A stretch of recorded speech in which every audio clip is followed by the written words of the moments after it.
So as we discussed, now the Arabian desert is energized. People are energetic because people thirst for religious liberation. Okay? The Christians, the Jews, all unite behind Muhammad. And very quickly, once he's able to unite the Arabs, okay, they're now really quickly able to expand outwards. They retake Jerusalem and they conquer the Persian Empire very, very quickly because both of these empires, the Byzantines and the Sasanians, are exhausted. The main advantage of the Byzantines is they still have Constantinople, which is impossible to conquer, okay? So Constantinople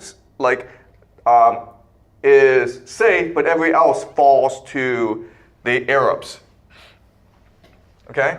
And as you can see how fast their conquest is. And this is only about 100 years, okay? They're able to basically conquer most of the Roman Empire. They take Spain, they take Northern Africa, they conquer Persia, okay? So really rapid conquest. Because at this point in history, people are just sick of empires and they're looking for religious liberation,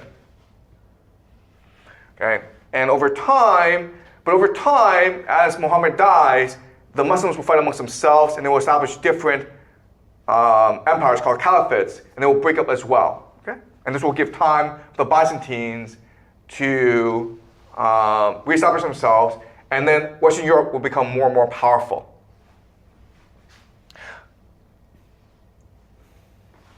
Now, the Arabs will establish something called the Islamic Golden Age.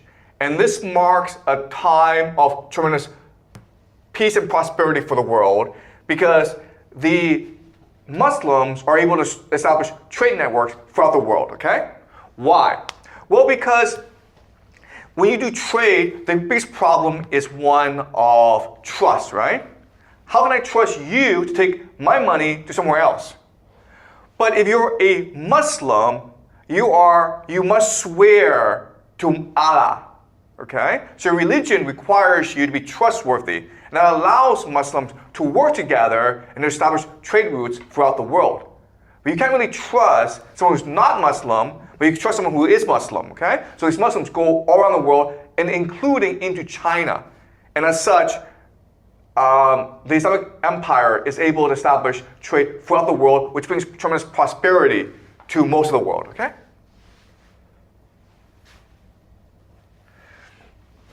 As you can, I'm not sure you guys don't understand Islam, but Islam is a beautiful, simple religion that builds trust and community.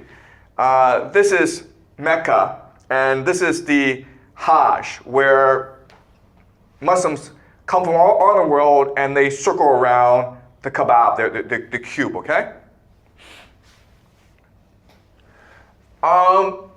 So Islam considers itself as the ultimate religion because it improves on both Judaism and Christianity, okay? Christians believe they are an improvement on Judaism.